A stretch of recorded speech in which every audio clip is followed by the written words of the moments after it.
I've been breaking strings like every night on this tour. Just so you know, I'm a little excited. 40 years.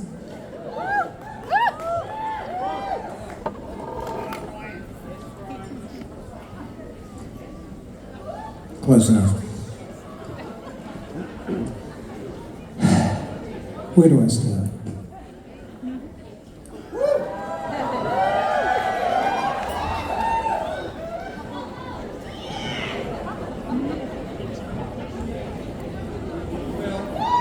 Back in 1982, and I was just a lad.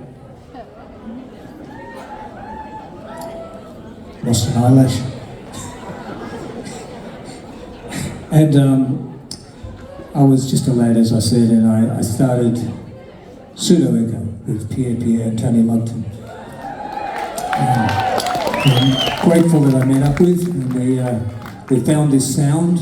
We found some keyboards and synthesizers and those brown leather jackets, and we got to look together with the hair and the boots, the pants, and the sound. So we started and we did a few gigs and things were looking great. This band was the first band that I had where no one was leaving all of a sudden or getting bored or not good enough, and the three of us stuck it out. We did a show at the what do you call it? The theatre in St Kilda. None of those.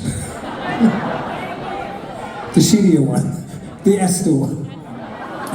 The Astor. They used to have gigs there in those days. We played with Susie and the Banshees and Robert Smith on guitar, Big Bob, and that was a big break for Pseudo.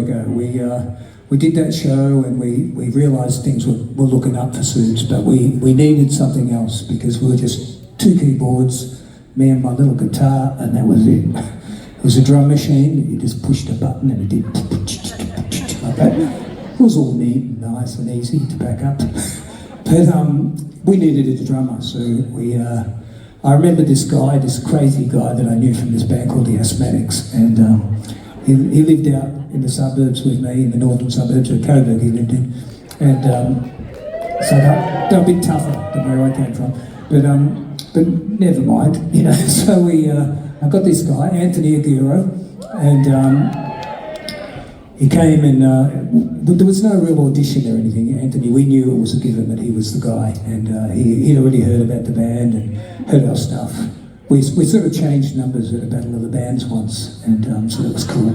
So I called him up, and here he is, and we started Pseudo Echo with a drummer.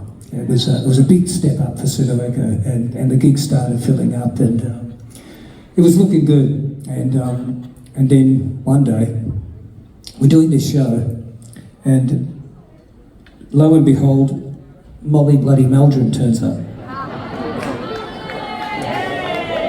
It was a big deal in those days, like Molly was the guy that, scouted around and found new talent and all that stuff. So it was pretty exciting to see Molly in the crowd with a posse and all that, and come back and introduce himself. And so soon after, Molly called us and invited us to perform on Countdown and do a little segment on the band. So, they were great days. I don't know if many of you used to watch Countdown. I guess you all did.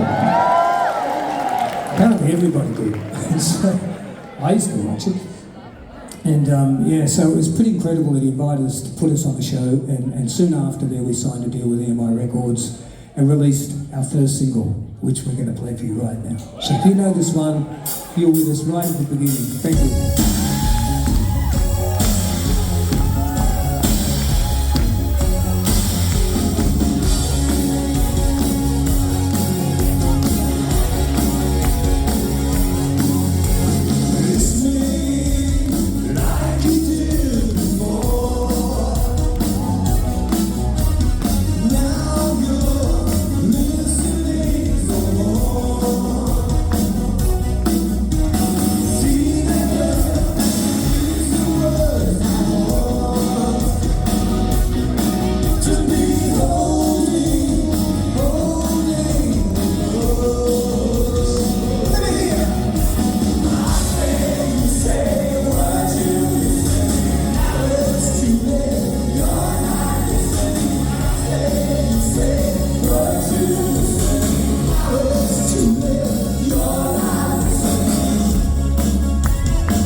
So